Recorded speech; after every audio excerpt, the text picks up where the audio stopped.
Salve, salve, queridos amigos! Na aula de hoje nós vamos trabalhar ainda a teoria geral da nulidade e nós vamos ver agora a questão da nulidade relativa. A nulidade relativa ela é caracterizada inicialmente pela doutrina pela violação à norma infraconstitucional de interesse predominante das partes. Esta é a primeira característica. A segunda característica da nulidade relativa é que vai ocorrer violação. É necessário a demonstração da violação à norma e de demonstração de prejuízo. E aqui eu vou invocar sempre o princípio do prejuízo. Nenhuma nulidade será declarada se não existir prejuízo para a acusação e para a defesa. E aqui nós lembramos um princípio que também é usado na nulidade absoluta, mas que se encaixa melhor aqui na nulidade relativa, que é o princípio do interesse.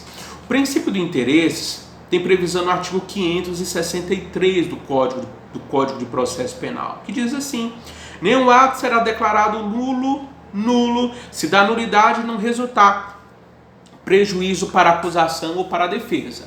Aqui há aquele princípio geral do direito, que ninguém pode se beneficiar da sua própria torpeza.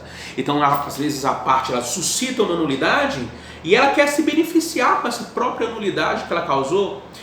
Lembra daquela situação do tribunal do júri que eu posso apresentar qualquer tipo de prova no âmbito da segunda fase do júri, desde que eu apresente estas provas com até 3 dias úteis de antecedência da realização do júri. Então, neste caso, imagine que a própria defesa, para poder provocar uma nulidade, ela coloque esta prova um dia antes da realização do júri. Quando chega lá no júri, o Ministério Público não fala nada, o juiz não fala nada, mas de repente ela fala assim: vocês não perceberam? Eu estou acabando de violar aqui, eu violei o 479 do Código de Processo Penal, eu desrespeitei o prazo e vocês não falaram nada. Excelência, eu requero a nulidade aqui do ato. Imagine que ele faça isso. Ele não pode fazer isso, porque não tem interesse. Estamos bem em relação a isso? O juiz, neste caso, não vai declarar a nulidade deste ato praticado pela defesa, porque ele não tem interesse em alegar este tipo de nulidade. Outra coisa que está aparecendo na jurisprudência foi o caso do juiz que realizou uma audiência sem o Ministério Público. Então procedeu-se a oitiva de testemunhas e a acusação não estava presente.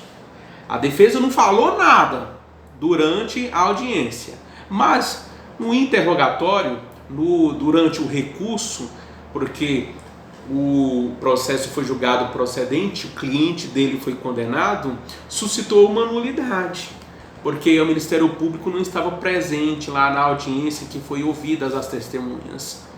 Neste caso, ocorre nulidade? Não ocorre nulidade, por conta do princípio do interesse. A defesa nem se manifestou no tempo oportuno e nem no caso ela tem interesse em alegar para o caso.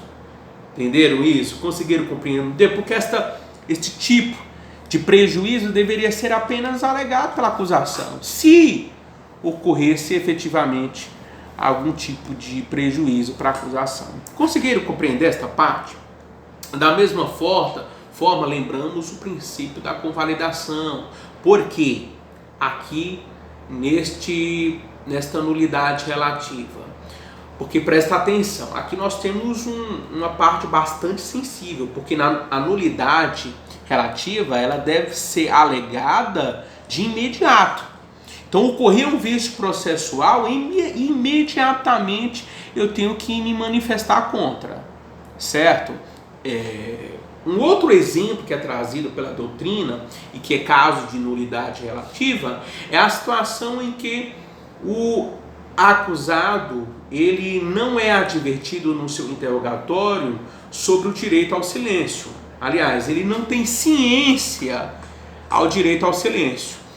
O STJ, ele já tem alguns julgados que diz que isso aqui é caso de nulidade relativa e que tem que ser suscitado na mesma hora pela defesa e tem que ser comprovado o prejuízo.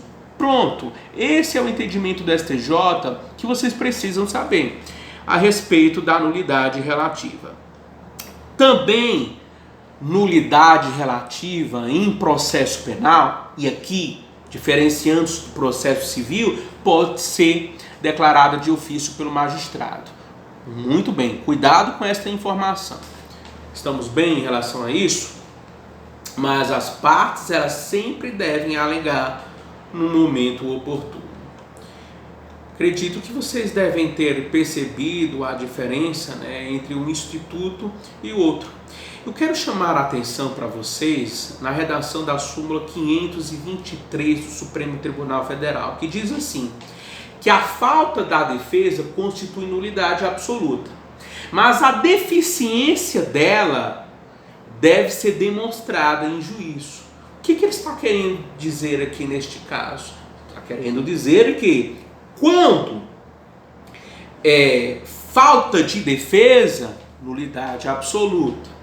Quando ocorre uma deficiência na defesa, é caso de nulidade relativa. Conseguiram compreender isso? Então é o que a súmula 523 nos apresenta. Estamos bem?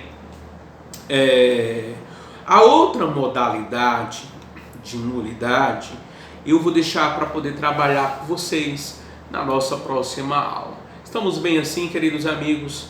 Deus seja louvado e que Deus seja com cada um de vocês.